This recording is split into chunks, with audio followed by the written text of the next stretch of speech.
یہ لوگ یہ کہتے ہیں کہ محنت کرنا، کوشش کرنا ہمارے ذمہ ہے، کامیاب کرنا اللہ کے ذمہ ہے۔ بس یہ معاملہ، یہ ضابطہ اللہ تعالیٰ کا غیروں کے ساتھ ہے۔ جب مسلمان سے اللہ کا وعدہ کائنات پر نہیں، تو پھر مسلمان کائنات کی شکلیں بنا کر اللہ سے امید کیوں کرتا ہے؟ مسلمان کائنات بنا کر اللہ سے امید کیوں کرتا ہے؟ یہ میں سمجھانا چاہتا ہوں۔ لوگ کہتے ہیں دکان کرو اللہ سے امید رکھو، زمیندارہ کرو اللہ سے غلے کی امید رکھو، دوا کھاؤ اللہ سے شفا کی امید رکھو، ملازمت کرو اللہ سے تنخواہ ملنے کی امید کرو۔ لاکھوں ملازمین ملکوں سے واپس کر دیے گئے ہندوستان، جی ہاں، کتنے لاکھوں ملازمین ملکوں سے واپس کر دیے گئے، لاکھوں کی تعداد، جاؤ واپس۔ کیوں بھائی؟ ہم ملازمت کرتے ہیں، ہمیں تنخواہ دو کہ نہیں، تنخواہ دینے کو نہیں ہے، واپس جاؤ۔ میں کیا بتاؤں، مسلمان اسباب بدلتا ہے کامیابی حاصل کرنے کے لیے۔ اگر اسباب میں کامیابی کا وعدہ ہوتا تو لوگ اپنے اسباب کیوں تبدیل کرتے؟ لوگ اپنے اسباب تبدیل کیوں کرتے؟ آپ دیکھیں تو صحیح، تجارت میں ناکام ہوتے گئے یہاں تک کہ طے کر لیا کہ اب تجارت کرنی نہیں، ملازمت کرنی ہے۔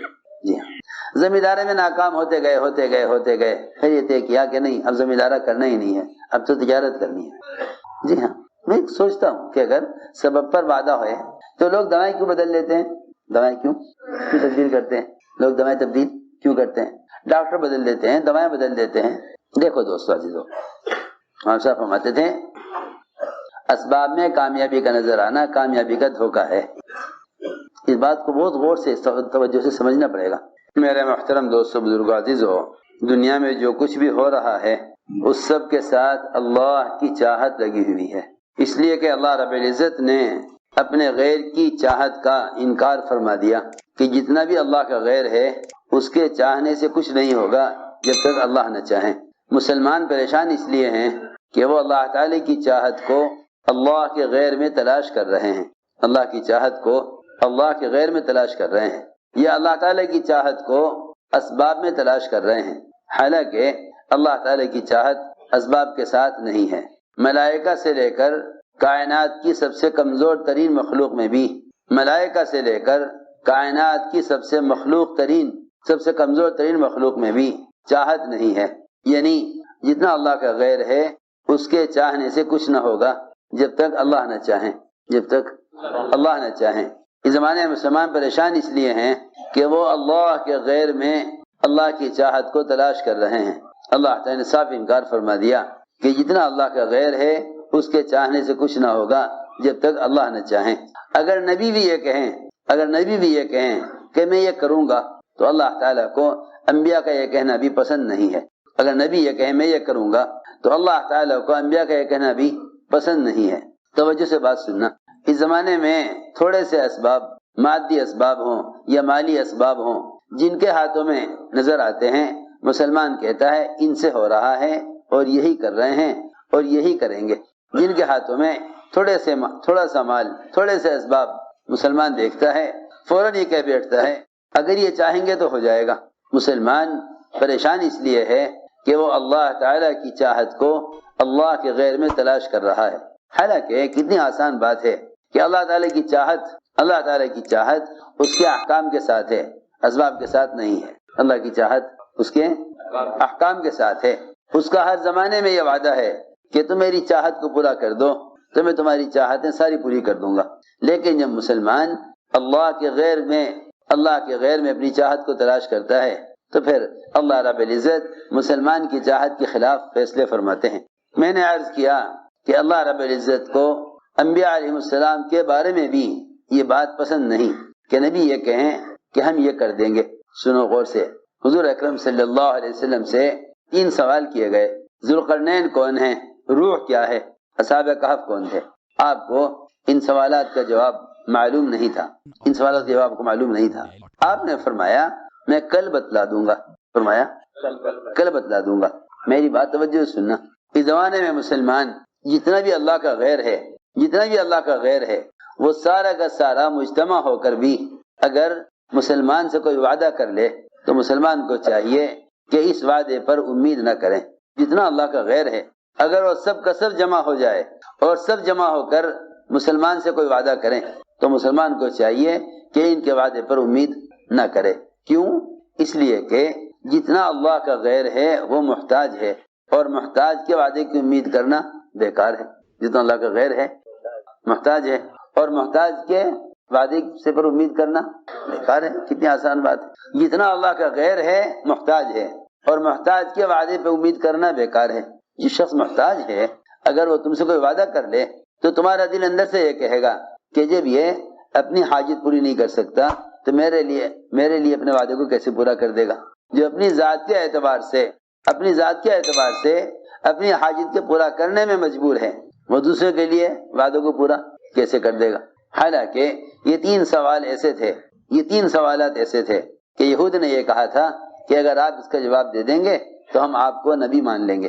آپ کو حرص ساری انسانیت کی ہدایت کی، یہ ہمارے 3 سوال کا جواب دے دو، ہم آپ کو نبی مان لیں گے۔ اللہ کی شان، آپ نے فرمایا کہ ہاں کل بتلاؤں گا، کل بتلاؤں گا۔ فرمایا کل بتلاؤں گا، اس لیے کہ آپ کو معلوم نہیں تھا، فرمایا کل بتلاؤں گا۔ روایت میں ہے 15 دن گزر گئے یا 1 مہینہ گزر گیا، اللہ تعالی کی طرف سے اس بارے میں کوئی علم، کوئی جواب نہیں آیا۔ ارے سنو توجہ سے بات، 15 دن گزر گئے یا 1 مہینہ گزر گیا، کوئی جواب نہیں آیا۔ حالانکہ وہ یہ کہتے تھے کہ اگر آپ ہمارے سوال کا جواب دے دیں تو ہم آپ کا نبی مان لیں گے۔ آپ نے فرمایا کل بتلاؤں گا۔ خیال یہ تھا کہ جبرائیل آئیں گے، ان سے کہوں گا کہ اللہ تعالی سے پوچھ کر بتائیں کہ ان 3 سوال کے جوابات کیا ہیں۔ 15 دن گزر گئے یا مہینہ گزر گیا، روایت میں ہے، کوئی جواب نہیں آیا۔ اللہ تعالی نے اس پر تنبیہ کی کہ آپ نے یہ کیوں کہا میں کل بتلاؤں گا؟ آپ نے کیوں کہا میں کل بتلاؤں گا؟ یہ کیوں نہیں کہا اگر اللہ چاہے گا تو بتلا دوں گا؟ یہ کیوں نہ کہا اللہ چاہے گا تو بتلا دوں گا؟ 15 دن کے بعد یا 1 مہینے کے بعد یہ وحی آئی کہ نبی جی کسی بھی کام کے بارے میں کبھی بھی ہرگز یہ مت کہنا یہ کام میں کر دوں گا، یہ کام میں کر دوں گا، کبھی مت کہنا جب تک آپ انشاءاللہ نہ کہہ لیں۔ دیکھو تو صحیح، اتنی سی بات پر بھی آدمی اگر یہ کہہ دے کہ میں کل کر دوں گا اور ذہن میں یہ ہے کہ میں نہیں کروں گا، جبرائیل سے کہوں گا اللہ سے پوچھ کر بتلا دیں، لیکن آپ نے انشاءاللہ کیوں نہیں کہا؟ حکم یہ آیا آئندہ کبھی بھی کسی معمولی سے معمولی چیز کے بارے میں لا تقولن لشیء، شیء کہتے ہیں حقیر چیز کو، معمولی چیز کو۔ اللہ نے فرمایا لا تقولن لشیء، کسی معمولی بات کے بارے میں بھی کبھی یہ مت کہنا یہ کام میں کر دوں گا، الا ان یشاء اللہ، جب تک آپ اپنی چاہت کو اللہ کی چاہت پر موقوف نہ کر دیں۔ کبھی مت کہنا یہ کام میں کل کر دوں گا جب تک آپ اپنی چاہت کو اللہ کی چاہت پر موقوف نہ کر دیں۔ سلیمان علیہ السلام کو اللہ تعالی نے ہر قسم کے اسباب دیے، ہر قسم کی مخلوق پر اختیار دے دیا، جنات بھی تابع، شیاطین بھی تابع، ہوا بھی تابع، دریا بھی تابع، سارے پرندے چرندے سب تابع، جس سے جو چاہتے تھے اللہ کی مخلوق میں سے، جس سے جو چاہتے تھے وہ کام لیتے تھے، جسے جو چاہتے تھے وہ کام لیتے تھے۔ خیال یہ ہوا کہ جب اللہ تعالی نے مجھے اتنا کچھ دیا ہے تو پھر مجھے چاہیے کہ یہ صلاحیتیں اللہ کے دین کے تقاضوں پر لگیں۔ چنانچہ سلیمان علیہ السلام نے ایک خیر کا ارادہ کیا۔ لوگ کہتے ہیں کہ میاں خیر کے ارادے میں تو اللہ کی مدد ہوتی ہے، خیر کے کام میں تو اللہ کی مدد ہوتی ہے، خیر کے کام میں تو اللہ کی مدد ہوتی ہے۔ سلیمان علیہ السلام نے خیر کا ارادہ کیا، وہ یہ کہ اپنی اولاد میں سے 100 مجاہد اللہ کے دین کی محنت کے لیے تیار کیے۔ ارادہ کیا اپنی اولاد میں سے 100 مجاہد گھڑ سوار جو اللہ کے دین کی صرف محنت کریں، یہ اپنی اولاد میں سے تیار کروں۔ اس ارادے سے 100 بیویوں سے صحبت کا ارادہ کیا، اور یہ ارادہ کیا کہ اللہ تعالی ہر بیوی سے ایک بیٹا عطا فرمائے، اور یہ 100 کے 100 بیٹے یہ اللہ کے راستے کے مجاہد، اللہ کے راستے گھڑ سوار بنے، اعلیٰ نسل کی بیویاں۔ اس لیے کہ اس زمانے میں مسلمان یہ سمجھتا ہے کہ جب اللہ نے مجھے اسباب دے دیے تو گویا اللہ تعالی نے میرے کام کا ہونا طے کر دیا۔ سنو توجہ سے بات، لوگ اسباب کے مہیا ہونے کو کامیابی سمجھتے ہیں، یوں سمجھتے ہیں جن کے پاس اسباب نہیں وہ ناکام ہیں، اور جن کے پاس اسباب ہیں وہ کامیاب ہیں۔ میں سچی بتاؤں، اس زمانے میں مسلمان جتنا مایوس ہو رہا صرف اس لیے کہ اسباب غیروں کے ہاتھ میں دیکھ کر یوں سمجھتا ہے کہ یہ کامیاب ہیں، ہم ناکام ہیں۔ جس قسم کے لوگوں کے پاس بھی جیسے اسباب دیکھتا ہے یوں سمجھ لیتا ہے بس یہ کامیاب ہیں، ہم ناکام ہیں۔ پھر یہ اپنی کامیابی کے لیے ان لوگوں سے ان اسباب کو چھیننے کی کوشش کرتے ہیں۔ سنو تو صحیح، کیسی عجیب بات ہے۔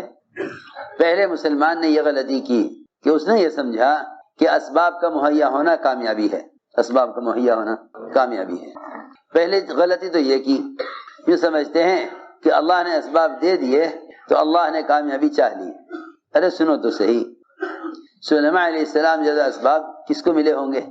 کس کو ملے ہوں گے؟ سلیمان علیہ السلام جیسا اسباب کس کو ملے ہوں گے؟ اس زمانے میں کوئی مثال پیش کر نہیں سکتا ان جیسی بادشاہت کی۔ ہم سمجھتے ہیں کہ اگر اللہ نے اسباب دے دیے تو گویا اللہ نے کامیابی چاہ لی، حالانکہ اللہ رب العزت اسباب جو عطا فرماتے ہیں وہ کامیاب کرنے کے لیے نہیں عطا فرماتے۔ اللہ تعالیٰ اسباب کامیابی کے لیے نہیں دیتے، اللہ تعالیٰ اسباب ضرورت کے لیے بھی نہیں دیتے۔ اللہ تعالیٰ اسباب صرف اس لیے دیتے ہیں، چاہے وہ نبی کو دیں، چاہے وہ ولی کو دیں، وہ صحابی کو دیں، وہ اس زمانے میں عام مسلمانوں کو دیں، اللہ تعالیٰ اسباب صرف آزمائش کے لیے دیتے ہیں، صرف آزمائش کے لیے۔ ہم دیکھنا چاہتے ہیں کہ تم ان اسباب میں ہمیں کتنا یاد رکھتے ہو، ہم دیکھنا چاہتے ہیں ان اسباب میں تم ہمیں کتنا یاد رکھتے ہو۔ اس کے علاوہ کوئی اور وجہ نہیں ہے مسلمان کو اسباب ملنے کی سوائے اس لیے کہ یقینی بات ہے کہ اللہ کفار کو اسباب دیتے ہیں ان کو مطمئن رکھنے کے لیے، اس لیے کافروں کے پاس جو اسباب ہیں وہ کافروں کے اطمینان کے لیے ہیں، وہ کافروں کے اطمینان کے لیے ہیں۔ مسلمان کے اسباب اطمینان کے لیے نہیں ہیں، مسلمان کے جو اسباب ہیں وہ عمل کے امتحان کے لیے ہیں۔ ارے توجہ سے بات سننا، مسلمان کے پاس جو اسباب ہیں وہ عملی امتحان کے لیے ہیں۔ اِنَّا جَعَلْنَا مَا عَلَى الْأَرْضِ زِينَةً لَهَا لِنَبْلُوَهُمْ أَيُّهُمْ أَحْسَنُ عَمَلًا۔ ہم نے دنیا کو اسباب سے اور دنیا کو مختلف چیزوں سے اس لیے بھرا ہے تاکہ ہم دیکھیں تم میں سے اچھا عمل کس کا ہے۔ کفار کے بعد جو اسباب ہیں وہ ان کے اطمینان کے لیے ہیں۔ اب اندازہ کرو جب اسباب کفار کے اطمینان کے لیے ہیں تو مسلمان ان اسباب سے مطمئن کیسے ہو سکتا ہے؟ سوچو تو صحیح، جب مسلمان کے اپنے اسباب بھی اطمینان کے لیے نہیں تو مسلمان کو غیروں کے اسباب سے اطمینان کہاں مل سکتا ہے؟ جب مسلمان کے اپنے اسباب بھی اطمینان کے لیے نہیں ہیں، ہماری بات توجہ چاہتی ہے، جب مسلمان کے اپنے بعض جو اسباب ہیں وہ بھی اس کے اطمینان کے لیے نہیں ہیں تو پھر مسلمان جو اسباب غیروں کے پاس ہیں ان اسباب سے مسلمان مطمئن کیسے ہو سکتا ہے؟ میں نے ایک بات عرض کی ہے کہ جب مسلمان یہ دیکھ لیتا ہے کہ اسباب میں کامیابی ہے تو پھر یہ غیروں سے ان اسباب کو حاصل کرنے کی کوشش کرتا ہے، غیروں سے ان اسباب کو حاصل کرنے کی کوشش کرتا ہے، یوں چاہتا ہے جو اسباب ان کے پاس ہیں اگر وہ اسباب ہمیں مل گئے تو ہم کامیاب ہو جائیں گے، کیونکہ وہ غیروں کو ان کے اسباب میں کامیابی کی نظر سے دیکھ رہا۔ جس ملک میں، جس علاقے میں، جس زمانے میں بھی مسلمان غیروں کو ان کے اسباب میں کامیاب سمجھے گا، مسلمان ان اسباب کو حاصل کرنے کی کوشش کرے گا، مسلمان ان اسباب کو حاصل کرنے کی کوشش کرے گا، وہ چاہے گا یہ اسباب مجھے مل جائیں تاکہ ہم بھی کامیاب ہو جائیں۔ ہائے، اس زمانے کے مسلمانوں کی شکایت یہ ہے کہ سارے اسباب پر غیروں کا قبضہ ہے، سارے اسباب پر غیروں کا قبضہ ہے، کاش یہ اسباب ہمیں بھی مل جاتے تاکہ ہم غالب آ جاتے۔ سوچو تو صحیح، مسلمان کی تمنا ہے یہ کہ سارے اسباب پر غیروں کا قبضہ ہے، ہمیں بھی اسباب مل جاتے تو ہم بھی کامیاب ہو جاتے۔ بس جو شخص غیروں کو ان کے اسباب میں کامیابی کی نظر سے دیکھے گا وہ ان کے اسباب کو حاصل کیے بغیر نہ رہے گا، اور جو مسلمان غیروں کو ان کے اسباب میں یوں سوچے گا کہ اگر یہ ایمان اور اسلام پر نہ آئے تو ان کی جو ہمیشہ کی ناکامی ہے وہ ان کی اس وقتی کامیابی کے مقابلے میں کتنی بڑی ہے، کتنی خطرناک ہے، خود بخود دل یہ کہے گا کہ نہیں یہ کامیاب نہیں ہے، یہ بہت ناکامی میں ہے، ہمیں چاہیے بجائے ان کے اسباب کے حریص ہونے کے انہیں ہمیشہ کامیابی کے اسباب پر لاویں۔ میں نے ایک بات عرض کی ہے، اس زمانے مسلمان یہ تمنا رکھتا ہے کہ کاش جو اسباب ان کے پاس ہیں اسباب ہمیں مل جاتے۔ کیا بتاؤں، اس زمانے میں بھی مسلمان غیروں کے اسباب کے متمنی ہیں، جیسے قارون کے مال اور اسباب کے اس زمانے کے مسلمان کمزور ایمان والے وہ تمنا کرتے تھے، وہ تمنا کرتے تھے۔ اس کے ملک و مال کو دیکھا، اس کے اسباب کو دیکھا تو تمنا کرنے لگے یا لیت لنا مثل ما اوتی قارون، کاش ہمارے پاس ہی وہ ہوتا جو قارون کے پاس ہے۔ کیونکہ نتیجہ دیکھے بغیر اور کفر کا انجام دیکھے بغیر جب مسلمان کے سامنے آخرت نہیں ہوتی تو وہ غیروں کو کامیابی کی نظر سے دیکھتا ہے۔ جو مسلمان کے سامنے آخرت نہیں ہوتی تو وہ غیروں کو کامیابی کی نظر سے دیکھتا ہے، حالانکہ اگر ان کے انجام کو غور کرے تو ان کی دنیا سے پناہ چاہے گا، ان کی دنیا سے پناہ چاہے گا۔ تو وہ تمنا کرنے لگے یا لیت لنا مثل ما اوتی قارون، جیسے زمانے کے مسلمان تمنا کرتے ہیں کہ سب کچھ انہیں ملا ہوا ہے، ہمارے پاس کچھ بھی نہیں ہے۔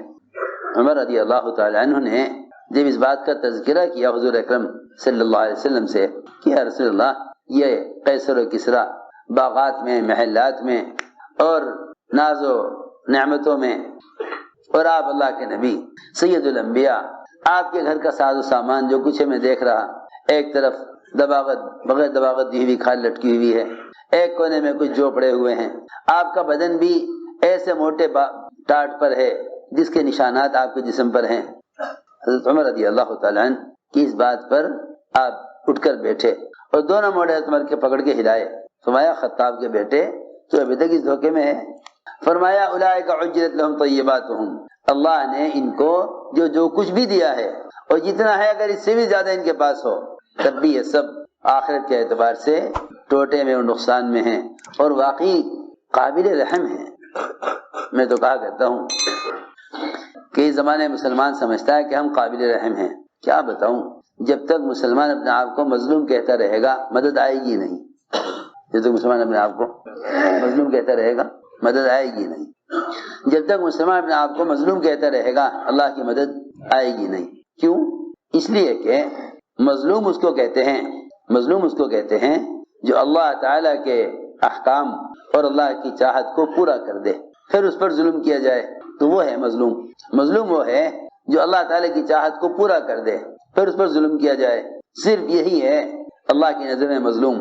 اس لیے کہ اللہ تعالیٰ کی نظر میں انبیاء مظلوم ہیں، صحابہ مظلوم ہیں، انبیاء مظلوم ہیں، صحابہ مظلوم ہیں۔ اللہ تعالیٰ کے احکام کو پورا کرنے کے بعد جو حالات پیش آئیں یہ حالات اتنی ہی جلدی مدد لائیں گے، لیکن اللہ کے احکام کو توڑ کر جو حالات آتے ہیں، اللہ کے احکام کو توڑ کر جو حالات آتے ہیں، اللہ کے احکام کو توڑ کر جو حالات آتے ہیں اس میں باطل کی پکڑ نہیں ہوتی، اس میں باطل کی پکڑ نہیں ہوتی۔ مسلمان انتظار کرتا ہے کہ باطل کی پکڑ ہو ان حالات پر، کہ نہیں، باطل کی پکڑ اس وقت جو ہوگی جب مسلمان حکم پورا کر کے مظلوم بنے، اس لیے کہ اللہ کے احکام کو توڑ کر حالات میں پڑنے والا بھی ظالم ہے۔ اللہ کے احکام کو توڑ کر جو حالات آئیں گے وہ حالات جو آئیں گے وہ حالات مدد نہیں لائیں گے، وہ حالات مدد نہیں لائیں گے۔ دیکھو غور سے سنو، تو میں نے عرض کیا کہ مسلمان غیروں کے مال اسباب کو دیکھ کر تمنا کرتا ہے کاش ہمارے پاس بھی یہ ہوتا، کیونکہ انجام سے واقف نہیں ہے، انجام سے واقف نہیں۔ اس لیے اللہ رب العزت نے ہر زمانے میں باطل کی ناکامی مسلمانوں کو اس لیے دکھلائی تھی تاکہ تم ان کے انجام سے باخبر رہو، ورنہ جن کے لیے ہمیشہ کا عذاب ہے ان کو دنیا میں اللہ عذاب نہیں دینا چاہتے۔ سنو توجہ سے بات، اللہ تعالی باطل کو دنیا میں ہلاک کرتے ہیں مسلمانوں کو جگانے کے لیے۔ سنو توجہ سے بات، اللہ باطل کو دنیا میں ہلاک کرتے ہیں مسلمانوں کو سمجھانے کے لیے۔ اللہ باطل کو ہلاک کرتے ہیں دنیا میں مسلمانوں کو سمجھانے کے لیے کہ دیکھو تم جو کچھ ان کے پاس ہے اس سے تم اپنی کامیابی کو مت سوچنا، اس لیے کہ جو کچھ ان کے پاس ہے جب وہ ان کے لیے کامیابی، ان کی کامیابی کے لیے نہیں ہے، تمہاری کامیابی کے لیے کیسے ہو جائے گا؟ جو کچھ ان کے پاس ہے وہ ان کی کامیابی کے لیے نہیں تو سوچیے کتنی آسان سی بات ہے۔ جو کچھ غیروں کے پاس ہے جب وہ ان کی کامیابی کے لیے نہیں تو پھر مسلمان ان سے کامیابی کی امید کیسے کر سکتا ہے؟ تو جب مسلمان باطل کے انجام سے بے خبر ہو جاتا ہے تو پھر مسلمان اس کی تمنا کرنے لگتا ہے کاش جو ان کے پاس ہے وہ ہمارے پاس بھی ہو۔ چنانچہ کمزور ایمان والوں نے تمنا کی یا لیت لنا مثل ما اوتی قارون، کاش ہمارے پاس وہ ہوتا جو قارون کے پاس ہے۔ تو علماء نے کہا جنہیں اللہ نے علم دیا تھا، جنہیں اللہ کے وعدوں کا یقین تھا، انہوں نے کہا ویلکم، ارے ہلاکت ہو تمہاری، تم یہ کیا تمنا کر رہے؟ اللہ کی طرف سے عمل پر ملنے والا جو اجر ہے اور عمل پر جو وعدے ہیں وہ اس کی مالیت، اس کی حکومت سے کہیں زیادہ بہتر ہے۔ لیکن سمجھ میں نہ آئی، جیسے اس زمانے کے لوگ ہیں وہ کہتے ہاں جی ٹھیک ہے دین اپنی جگہ ہے لیکن اصل تو دنیا ہے، اس کے بغیر گزارا کیسے ہوگا؟ اللہ تعالیٰ نے جب قارون کو اس کے مال کے ساتھ دھسایا تو کل جو تمنا کر رہے تھے نا، کل جو لوگ تمنا کر رہے تھے کاش ہمارے پاس وہ ہوتا جو قارون کے پاس ہے، وہ کہنے لگے لولا امن اللہ علینا لخسف بنا، اگر اللہ نے ہمیں مال نہ دے کر ہم پر احسان نہ کیا ہوتا تو ہم بھی ہلاک کیے جاتے، ہم بھی دسائے جاتے۔ سوچو تو صحیح، کل تو کہہ رہے تھے کہ اللہ نے احسان اس پر کیا ہے، آج کہہ رہے ہیں اللہ کا ہم پر احسان ہے کہ اللہ نے ہمیں مال نہیں دیا۔ سوچو تو صحیح، انجام کو دیکھ کر آدمی کے اندر کتنی سمجھ عقل آ جاتی ہے۔ اس کے انجام کو دیکھ کر کہنے لگے لولا امن اللہ علینا لخسف بنا، اگر اللہ نے پر احسان نہ کیا ہوتا تو ہم بھی دسائے جاتے۔ میں اس لیے عرض کر رہا تھا کہ اس زمانے مسلمان اس امید اور کوشش میں ہے کہ جو کچھ ان کے ہاتھ میں ہے ہمارے ہاتھ میں کیسے آ جائے، حالانکہ جو کچھ ان کے پاس ہے جب ان کی کامیابی کے لیے نہیں تو پھر مسلمان اس سے کامیابی کی امید کیسے کر سکتا ہے؟ میں نے ایک بات عرض کی ہے کہ اسباب نبی کے ہاتھ میں ہوں یا صحابی کے ہاتھ میں ہوں یا ولی کے ہاتھ میں ہوں یا اس زمانے میں عام مسلمانوں کے ہاتھوں میں ہوں، یہ سارے اسباب محض امتحان کے لیے ہیں، یہ سارے اسباب محض امتحان کے لیے، اطمینان کے لیے نہیں، یہ سارے اسباب محض امتحان کے لیے ہیں۔ چنانچہ اللہ نے آزمایا، خوب اسباب دیے۔ اعلیٰ نسل کی بیویاں سمیہ علیہ السلام کو خیال یہ ہوا کہ اپنی اولاد میں سے 100 مجاہد اللہ کے دین کی محنت کے لیے تیار کروں۔ 100 عورتیں صحبت کی، 100 میں سے ایک عورت کو حمل ٹھہرا، 99 عورتوں کو حمل نہیں ٹھہرا، ایک کو حمل ٹھہرا۔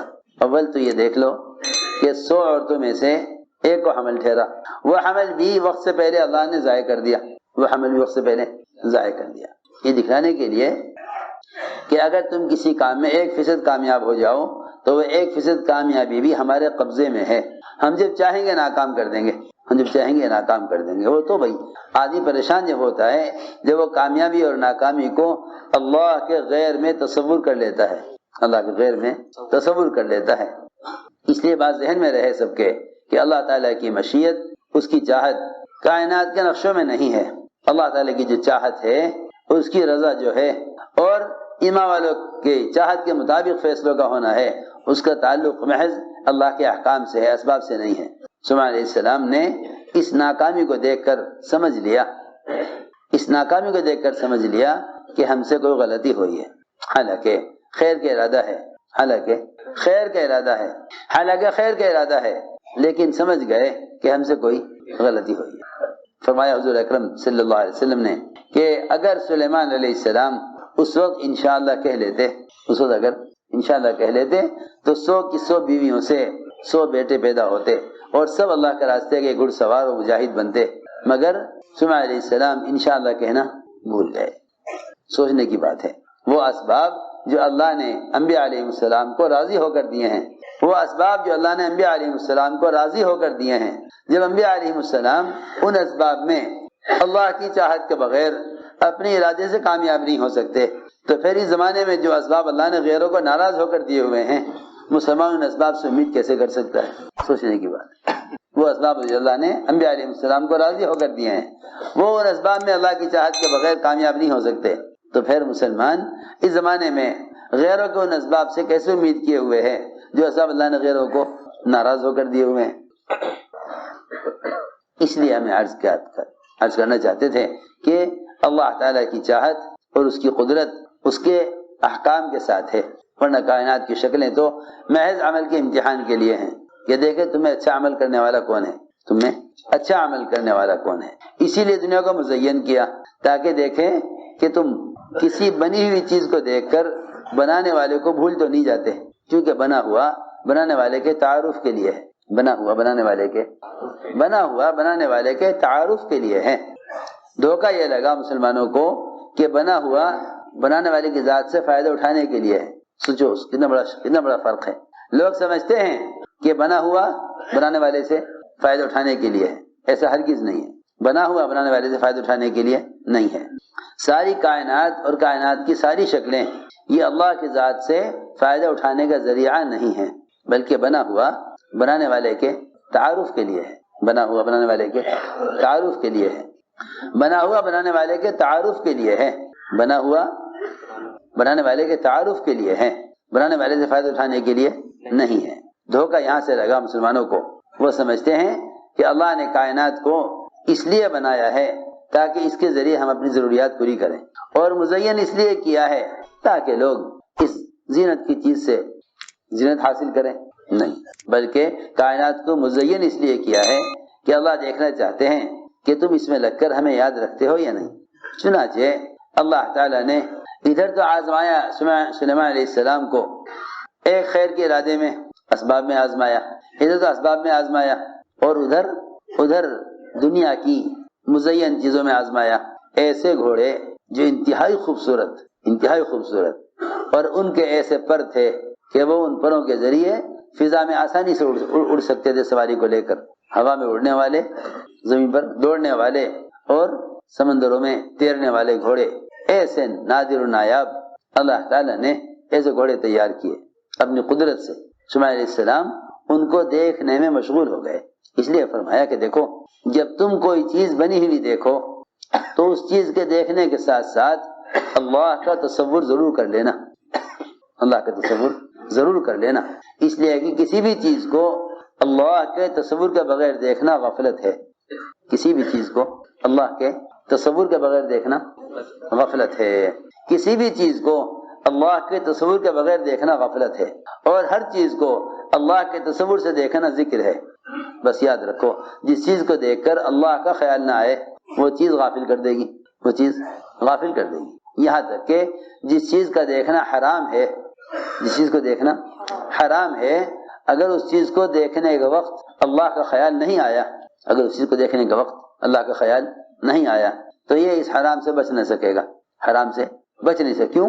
اس لیے کہ اس چیز کو دیکھنے کے وقت اللہ کا خیال نہیں آیا۔ جتنا بنا ہوا ہے اس سب کے دیکھنے کے وقت اللہ کو تصور کرنا ضروری ہے، کیونکہ آدمی جس چیز کو بھی اللہ کے تصور کے بغیر دیکھے گا، جس چیز کو بھی اللہ کے تصور کے بغیر جس چیز کو بھی دیکھے گا وہ اس چیز کی زیب و زینت اور اس چیز کی خوبصورتی کو دیکھ کر اللہ کو بھول جائے گا۔ چنانچہ سلیمان علیہ السلام گھوڑے دیکھنے میں مشغول ہو گئے، اور وہ ایسے خوبصورت تھے اور ایسے عجیب و غریب گھوڑے تھے کہ ان کو دیکھتے دیکھتے وقت کا اندازہ نہ رہا کہ کیا وقت ہو رہا ہے۔ اسی میں سورج غروب ہو گیا، ارے عصر کی نماز قضا ہو گئی، عصر کی نماز عصر قضا ہو گئی، سوچو تو صحیح، گھوڑے دیکھنے میں عصر قضا ہو گئی۔ فرمایا لاؤ تلوار لاؤ اور یہ سارے گھوڑے کاٹ کر ختم کر دو، اس لیے کہ جو چیز اللہ کی یاد سے غافل کرے وہ باقی رکھنے کے قابل نہیں ہے، جو چیز اللہ کی یاد سے غافل کرے۔ ہم نے دنیا کو مزین کیا ہی اس لیے ہے، ہم یہ دیکھنا چاہتے ہیں کہ دنیا کی زیب و زینت کو دیکھنے کے وقت تمہیں نماز یاد رہتی ہے یا نہیں، ہماری یاد آتی ہے یا نہیں، ہم یہ عرض کرنا چاہتے ہیں۔ اللہ نے آزمایا، ان گھوڑوں کو دیکھنے میں عصر کی نماز قضا ہو گئی، گھوڑے دیکھنے میں عصر کی نماز قضا ہو گئی، تلوار لے کر سارے گھوڑے کاٹ ڈالے۔ اللہ نے دیکھ لیا کہ جن لوگوں کے نزدیک دنیا کی کوئی حیثیت نہیں، میری عبادت کے مقابلے میں اللہ تعالیٰ ایسے لوگوں کے عمل کو ضائع نہیں کرتے۔ اللہ نے فرمایا سورج کو واپس لاؤ، حکم دیا سورج واپس نکلے تاکہ آج کی عصر پڑھیں۔ اے اللہ مجھے آج کی عصر چاہیے اور کچھ نہیں چاہیے، ساری بادشاہت ایک طرف اور گھوڑے کا نقصان ہوا کرے، مجھے آج کی عصر چاہیے۔ اللہ تعالیٰ نے سورج کو واپس نکالا، دن واپس آیا تو واقعی جنہیں اپنے عمل کے ضائع ہونے کا، جنہیں اپنے عمل سے مناسبت ہوتی ہے اور جنہیں واقعی اپنے عمل سے محبت ہوتی ہے نا، وہ عمل کے مقابلے میں کسی چیز کی پرواہ نہیں کرتے۔ یہاں تو ایک چھوٹی سی دکان لیے بیٹھا ہے، اللہ نے مجھے رزق دینے کے لیے دکان دی ہے، اللہ نے مجھے رزق دینے کے لیے دکان دی ہے، چھوٹی سی دکان لیے بیٹھا ہے۔ اس دکان کے مقابلے میں اگر نماز آ گئی،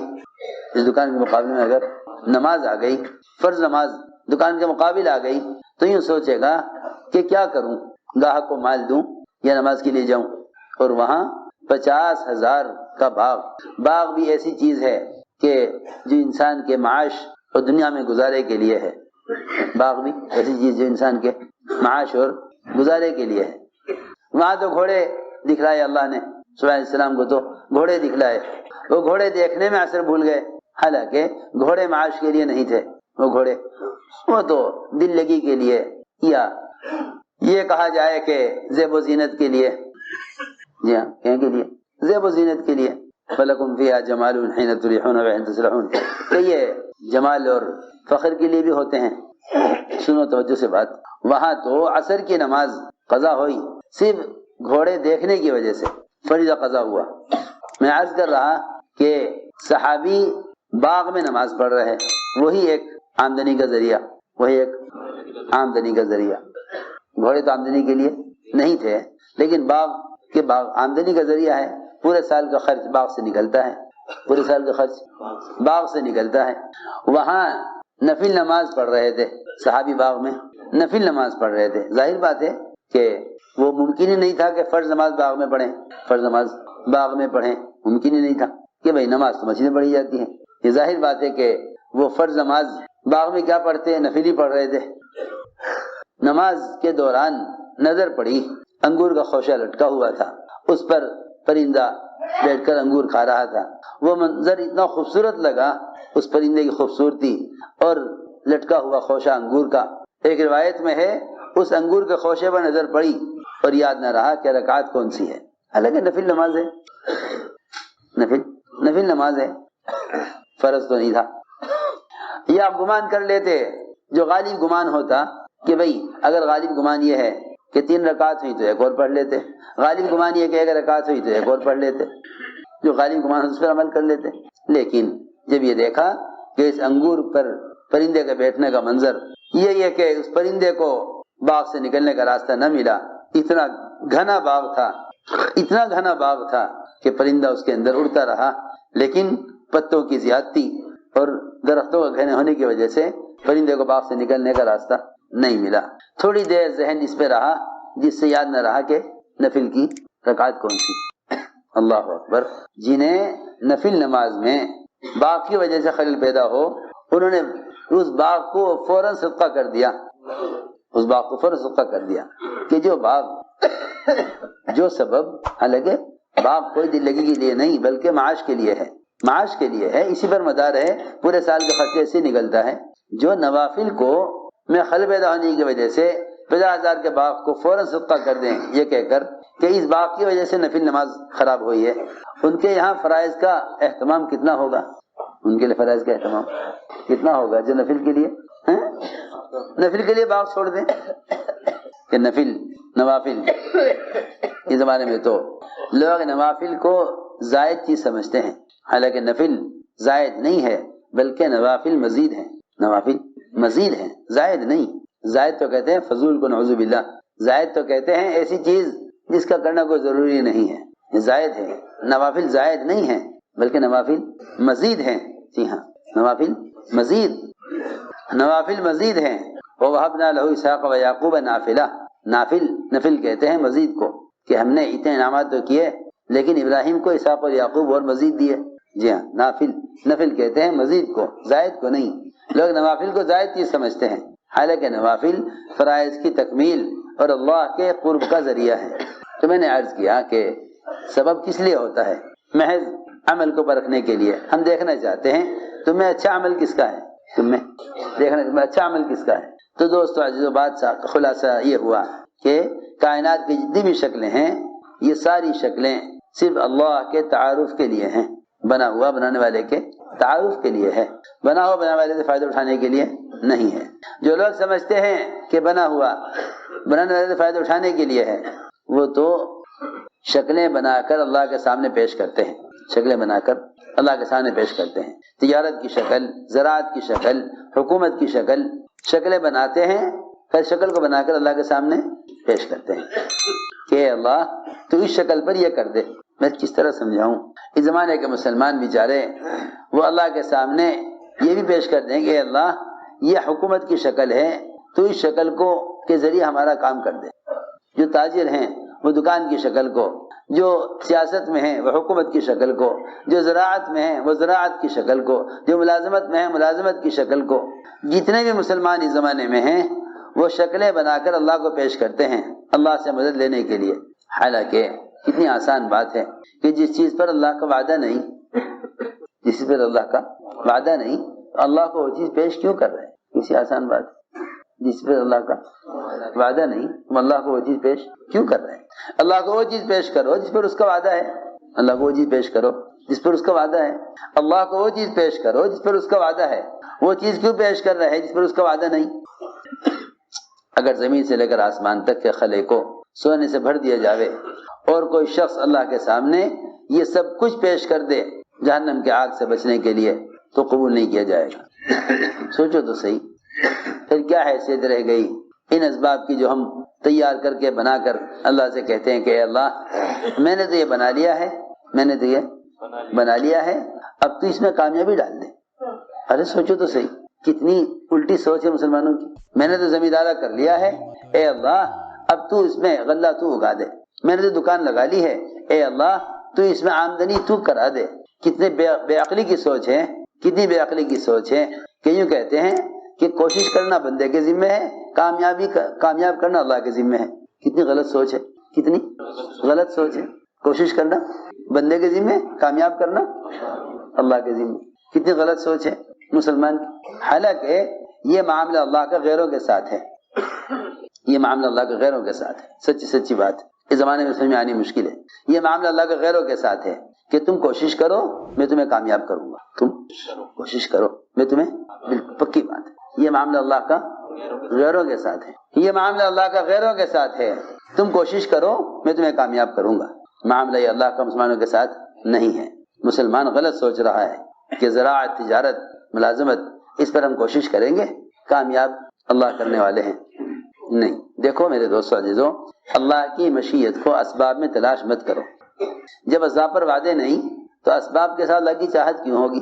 اللہ کی قدرت وعدوں کے ساتھ ہے نا، اور وعدے جو ہیں وہ حکموں کے ساتھ ہیں، وعدے حکموں کے ساتھ ہیں، شکلوں کے ساتھ نہیں ہیں، شکلوں کے ساتھ۔ خوب سمجھ لو اچھی طرح سے، کسی غلط خیال میں مت جانا، جو میں کہہ رہا ہوں اس کو سمجھنا ضروری ہے۔ لوگ اس رخ پر چل رہے ہیں کہ کوشش کرنا ہمارے ذمہ، کامیابی اللہ کے ذمہ۔ پھر تو اس کا مطلب یہ ہوا کہ کائنات ضابطہ بن جائے گی، لوگ کائنات پر محنت کریں گے، اللہ سے امید کریں گے۔ حالانکہ کتنی صاف بات ہے کہ کائنات پر محنت کرنے والے کو اللہ سے امید کرنے کا کوئی حق نہیں، کائنات پر محنت کرنے والے کو اللہ سے امید کرنے کا کوئی حق نہیں، کائنات پر محنت کرنے والے کو اللہ سے امید کرنے کا کوئی حق نہیں۔ کائنات پر محنت کر کے تو وہی امید کر سکتا ہے نا اللہ سے جس سے اللہ نے کائنات پر وعدہ کیا ہو۔ ہماری بات توجہ سے سنو، کائنات پر محنت کر کے تو اللہ سے امید وہی کرے گا نا جس سے اللہ نے کائنات پر وعدہ کیا ہے۔ کسی آسان بات ہے، کائنات پر محنت کر کے تو اللہ سے امید اس کو کرنی چاہیے جس سے اللہ تعالیٰ نے کائنات پر وعدہ کیا ہے۔ جن سے کائنات پر وعدہ نہیں کیا، جن سے اللہ نے کائنات پر وعدہ نہیں کیا، وہ کائنات پر محنت کر کے اللہ سے امید کیوں کریں؟ ہم یہ عرض کرنا چاہتے ہیں، جب مسلمان سے اللہ کا وعدہ کائنات پر نہیں تو پھر مسلمان کائنات کی شکلیں بنا کر اللہ سے امید کیوں کرتا ہے؟ مسلمان کائنات بنا کر اللہ سے امید کیوں کرتا ہے؟ یہ میں سمجھانا چاہتا ہوں۔ لوگ کہتے ہیں دکان کرو اللہ سے امید رکھو، زمیندارہ کرو اللہ سے غلے کی امید رکھو، دوا کھاؤ اللہ سے شفا کی امید رکھو، ملازمت کرو اللہ سے تنخواہ ملنے کی امید کرو۔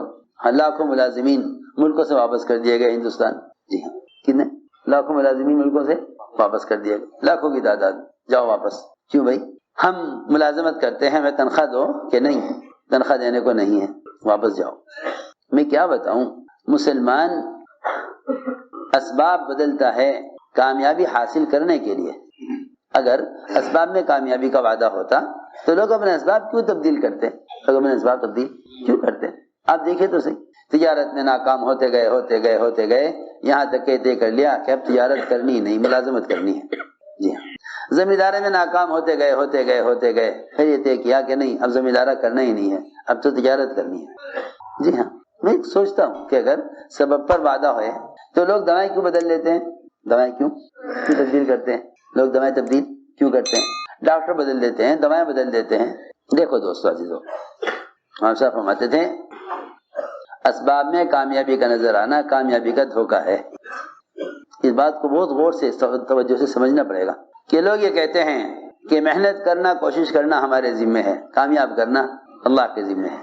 بس یہ معاملہ، یہ ضابطہ اللہ تعالیٰ کا غیروں کے ساتھ ہے. تم شکلیں بناؤ، میں ہر شکل میں تمہارے لیے کامیابی کا فیصلہ کروں گا. یہ اللہ کا وعدہ قرآن میں ہے. کن سے؟ غیروں سے. جی ہاں، یہ وعدہ اللہ کا قرآن میں غیروں سے ہے. جی ہاں، کہ ہم تمہیں دنیاوی کے اعتبار سے ذرہ برابر بھی نقصان میں نہیں رکھیں گے. ان الذين لا يرجون لقاءنا ورضوا بالحياة الدنيا واطمأنوا بها، کہ جو ہم سے ملنے کی امید نہیں رکھتے ہیں اور آخرت کا انکار کرتے ہیں، وہ دنیا کے اسباب سے راضی ہو گئے اور مطمئن ہو گئے. دنیا سے مطمئن ہو گئے. مسلمان کے لیے کائنات کے نقشے سبب نہیں. مسلمان کے لیے کائنات کے نقشے سبب نہیں. مسلمان کے لیے اللہ کا امر اور احکام اور اعمال یہی اسباب ہیں. اس کا مطلب ہرگز یہ نہیں کہ مسلمان اسباب اختیار نہ کرے، کیونکہ اگر مسلمان اسباب اختیار نہیں کرے گا، توجہ سننا بات، اگر مسلمان اسباب اختیار نہیں کرے گا تو میں یہ نہیں کہتا کہ حاجت پوری نہیں ہوگی، بلکہ میں یہ کہتا ہوں کہ اگر مسلمان اسباب اختیار نہیں کرے گا تو پھر مسلمان امتحان سے نہیں گزرے گا. اللہ تعالیٰ نے اسباب رکھے ہیں امتحان کے لیے. ہم تمہیں تجارت سے گزاریں گے اور ایسا لازم اور ضروری ہوگا تمہارے لیے تجارت کرنا، کیونکہ اللہ تعالیٰ نے تمہاری فطرت میں تجارت کی ضرورت رکھی ہے. فرشتوں میں نہیں رکھی، نہ سونے کی، نہ بیوی کی، نہ تجارت کی، نہ بھوک پیاس کی. وہ روزہ رکھیں تو ان کا روزہ کیا، وہ جاگتے رہیں تو ان کا جاگنا کیا. جی ہاں، لیکن مسلمان کو جو احکام دیے ہیں وہ سارے احکام اس کی طبیعت اور فطرت کے خلاف دیے ہیں. دیکھو سنو، نیند کا تقاضا دیا، نماز فرض کر دی. نیند کا تقاضا نماز فرض، یعنی نیند سے اٹھ کر نماز پڑھو. یہ نہیں کہ جب آنکھ کھلے پڑھ لو. یہ تو وہ لوگ کرتے ہیں، اللہ مجھے معاف فرماوے، جن کے نزدیک نماز کی کوئی اہمیت نہیں ہوتی. وہ کرتے ہیں کہ بھائی جب آنکھ کھلے پڑھ لیا کرو. نہیں، حرام ہے نماز کو قضا کرنا، حرام ہے، اگرچہ نیند کی وجہ سے کیوں نہ ہو. حالانکہ نیند موت کی بہن ہے، لیکن نماز کو قضا کرنا اگرچہ سونے کی وجہ سے بھی ہو تب بھی حرام ہے.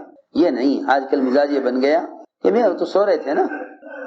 ہاں، حضور اکرم صلی اللہ علیہ وسلم کی ایک مرتبہ سونے میں نماز قضا ہوئی، وہ بھی اللہ نے اس لیے کی تاکہ آپ اس بات کی تعلیم دے سکیں لوگوں کو کہ اگر نماز قضا ہو جائے تو اس کو کیسے پڑھا جائے، نماز کی قضا کیسے ہو.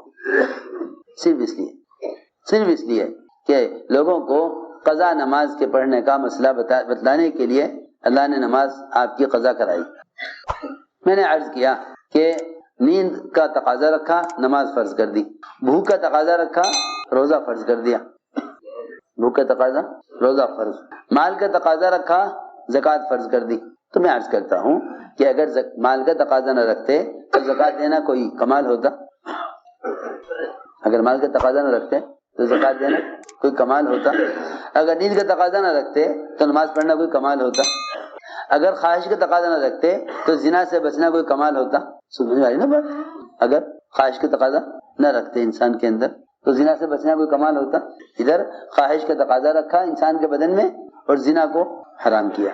اسی طرح تجارت بھی ہے، ایسے ہی تجارت بھی ہے. یہ ہم عرض کرنا، ایسے ہی تجارت بھی ہے کہ کمانے کا تقاضا رکھا اور کمائی کے لائن کا حکم دیا کہ ایسے کماؤ. اس لیے تجارت اصل نہیں ہے، تجارت میں جو حکم ہے وہ اصل ہے. اس حکم کی وجہ سے تجارت سے گزار رہے ہیں. جیسے نماز فرض کی ہے اور نیند مسلط کر دی کہ اس نیند کو چھوڑو نماز کے لیے، نیند کو چھوڑو نماز کے لیے، پانی کو چھوڑو روزے کے لیے، پانی کو چھوڑو روزے کے لیے. یہ تھی بات. ایسا ہی جیسے یہ سارے احکام ہیں، ان احکام کے خلاف انسان کے اندر تقاضے ہیں، بس اسی طرح تجارت بھی ہے. سمجھ میں آ گئی نا بات؟ تو میں نے آج یہ کرنا ہے کہ تجارت سے گزاریں گے اس لیے تاکہ دیکھیں کہ یہ اس تجارت میں حلال کماتا ہے یا حرام. اور جب اس کی تجارت اس کی ضرورت کے مقابلے میں نماز آتی ہے تو یہ تجارت کو نماز کے لیے چھوڑتا ہے یا نہیں؟ تجارت کو نماز کے لیے. اب بتلاؤ، نماز سبب ہوئی یا تجارت سبب ہوا؟ تجارت سبب ہوئی یا تجارت میں سچائی اور تجارت میں حکم کو پورا کرنا سبب ہوا؟ تجارت سبب نہیں ہے بلکہ تجارت میں حکم سبب ہے. جیسے نماز اور مقابلے میں تجارت، تو نماز سبب ہے، تجارت سبب نہیں ہے. ہم یہ عرض کرنا چاہتے ہیں. تو بات صاف ہو گئی بات یہ صاف ہو گئی کہ مسلمان یہ نہ کہے کہ بھائی ہم کوشش تو کر رہے ہیں تجارت میں، کامیابی اللہ کے ہاتھ میں ہے. یوں کہیں کہ ہم کوشش کرتے ہیں حلال کمانے کی، کامیابی پھر بھی اللہ کے ہاتھ میں ہے. جی ہاں، اور حلال کما کر بھی اللہ تعالیٰ مال نہ دیں تو اللہ کے ذمہ لازم نہیں کہ حلال کمانے والے کو اللہ تعالیٰ مال دے دیں. سنو تو صحیح، حلال کما کر بھی اللہ مال نہ دیں تو ہم اللہ تعالیٰ کے اس فیصلے سے راضی ہیں، کیونکہ مسلمان دنیا میں مسلمان کا حصہ نہیں ہے، دنیا تو غیروں کا حصہ ہے، ہمارا حصہ تو آخرت میں ہے. جتنے صحابہ مالدار گزرے ہیں، ایک صحابی بھی مالدار صحابی دنیا سے خوش نہیں گیا، حالانکہ اللہ ان کو مال راضی ہو کر دیا. اسی عجیب بات ہے، اللہ نے صحابہ کو مال راضی ہو کر دیا ہے. اللہ نے صحابہ کو مال راضی ہو کر دیا ہے، مگر کوئی صحابی ایسا نہیں ہے جو دنیا سے خوش گیا ہو. مالدار صحابہ میں ہر ایک کو اس بات کا فکر تھا کہ شاید اللہ نے دنیا میں دے کر نمٹا دیا، آخرت میں نہیں ملے گا. جی ہاں، ابن العاص رضی اللہ تعالیٰ عنہ موت کا وقت قریب آیا تو دیوار کی طرف منہ کر کے رونے لگے. لوگوں نے ان کے کارنامے یاد دلائے، ارے آپ کیوں پریشان ہو رہے، آپ نے تو یہ کیا. فرمانے لگے کہ تم ہمیں آخرت کے اعتبار سے مطمئن کر رہے. ہم پر 3 دور گزرے ہیں. ایک زمانہ گزرا ہے کفر کا، اس میں مر جاتے تو سیدھے جہنم میں جاتے. پھر زمانہ گزرا اسلام میں، ابتدائی اسلام کا، فقر کا زمانہ، اسلام اور فقر و فاقہ، اس میں مر جاتے تو سیدھے جنت میں جاتے. پھر جب محنت کرتے کرتے اللہ کے وعدے ہمارے لیے پورے ہوئے اور فتوحات ہونے لگی، اب پتہ نہیں آخرت میں کیا ہوگا. اللہ یوں کہیں گے آخرت میں کہ تمہیں دنیا میں تمہاری محنت کا بدلہ مل دنیا میں مل چکا ہے. سوچو تو صحیح، ہائے جنہوں نے اللہ کو راضی کر کے کچھ حاصل کیا دنیا میں، وہ تو سمجھتے تھے کہ اللہ ناراض ہیں اور اللہ نے دنیا میں دے کر نمٹا دیا ہے. اور جو لوگ اللہ کو ناراض کر کے کما رہے ہیں وہ کہتے ہیں ہاں جی ہمیں آخرت میں ملے گا. سنو تو صحیح، بس اس بات کو اچھی طرح سمجھ لو کہ اب آخر جب یہ بات سمجھ میں آ گئی کہ مسلمان کا راستہ یہ نہیں کہ سبب پر محنت کر کے اللہ سے امید کرے، تو پھر مسلمان کے لیے کیا راستہ ہے؟ مسلمان کا راستہ یہ ہے کہ وہ محنت کرے عملوں پر اور اللہ کے سامنے عمل پیش کرے.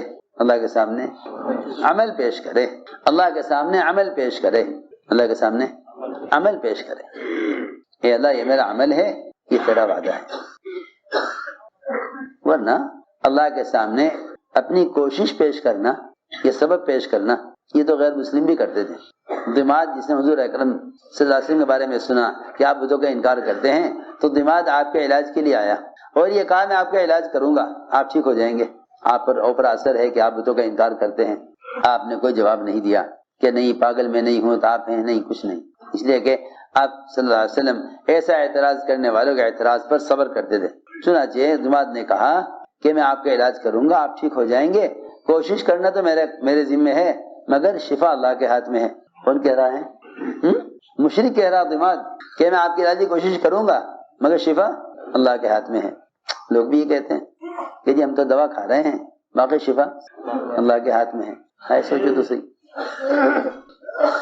ہم نہیں کہتے دوا استعمال نہ کرو، بلکہ یوں کہو کہ نہیں، اللہ کا وعدہ دوا پر نہیں ہے. دوا تو اس امتحان کے لیے ہے کہ اللہ کبھی کبھی اپنی قدرت سے دوا کے ذریعے شفا دے دیں گے، دیکھنے کے لیے کہ میرا بندہ شفا کی نسبت دوا کی طرف کرتا ہے، میری طرف کرتا ہے. اگر دوا سے شفا کبھی نہ ہوتی تو بندہ یہ کہتا نہیں اللہ ہی شفا دیتے ہیں. کبھی کبھی دوا کے ذریعے شفا دے دیں گے، کبھی دکان پر آمدنی دے دیں گے، کبھی زمیندارے میں غلہ اچھا ہو جائے گا تو یوں کہے گا زمیندار آپ کے کھاد اچھی لگ گئی، اللہ کا ذکر ہی نہیں کرے گا، آپ کی کھاد اچھی مل گئی. میں یہ کہنا چاہتا ہوں کہ جتنے بھی اسباب ہیں ان اسباب میں اللہ تعالیٰ اپنی قدرت سے کامیابی صرف یہ دیکھنے کے لیے ڈالتے ہیں کہ میرا بندہ اس کامیابی کو سبب سے جوڑتا ہے یا میری ذات سے جوڑتا ہے. یہ تھی بات. غلہ اچھا ہو گیا، زمیندار کہے گا ہاں کھاد اچھی مل گئی. میں کیا بتاؤں، تمہیں قسم کھا کر کہتا ہوں، یہ اس وقت کی صورتحال مسلمانوں کی ہے. اگر ایک سبب میں کسی کو کامیاب ہوتے ہوئے دیکھ لیں گے نا تو خود بھی کوشش کریں گے میں بھی یہی کر لوں. ہاں جی ہاں، ارے ایسے ٹھوکرے کھاتے ہیں اور ایسی پریشانی میں مبتلا ہوتے ہیں. ایک کام کر رہے تھے، دوسرے کا دیکھا، ارے کپڑے کی تجارت میں بڑا کامیاب ہو گیا، فوراً اپنا کام چھوڑ کپڑا شروع کر دیا. ہاں لوگ صبح شام اسباب بدلتے ہیں، بیچارے کسی ایک راستے پر ٹکتے ہی جمتے ہی نہیں ہیں، کیوں سمجھتے ہیں کہ اس میں ہے کامیابی، دیکھو اس نے یہ کیا تھا یہ کامیاب ہو گیا، میں بھی یہی کر لوں۔ جی ہاں، بعض لوگوں کو سمجھ نہیں آتا کہ کروں کیا، اس لیے کہ جو اللہ تعالیٰ کی ذات سے فائدہ اٹھانے کے لیے اسباب کو اصل سمجھیں گے، وہ مسلمان ایسے اسباب میں بیچارے ٹھوکریں کھاتے رہیں گے، اسباب بدلتے رہیں گے، انہیں کسی بھی طرح کہیں کامیابی نظر آئے گی نہیں۔ ہم اس لیے عرض کر رہے ہیں اگر اللہ تعالیٰ اسباب میں کامیابی ڈالتے ہی نہ، پھر یہ کہنا کوئی کما نہیں دے کہ اللہ کرنے والے ہیں، وہ تو تمہیں اسباب میں کامیابی دکھلاویں گے، پھر دیکھیں گے کہ بندہ اس کامیابی کو کدھر منسوب کرتا ہے، عمل کی طرف منسوب کرتا ہے یا سبب کی طرف منسوب کرتا ہے۔ یوں کہو کہ اللہ نے کیا تھا، اس عمل پر کیا ہے۔ حضرت فرماتے تھے جب بھی مسلمان اپنی کامیابی کو کسی عمل سے جوڑے گا تو اس سے عمل کا یقین بڑھے گا، اس سے عمل کا یقین بڑھے گا، اور جب بھی کسی کامیابی کو سبب سے جوڑ دے گا تو اس کو امید اور اس کا یقین سبب سے بڑھ جائے گا۔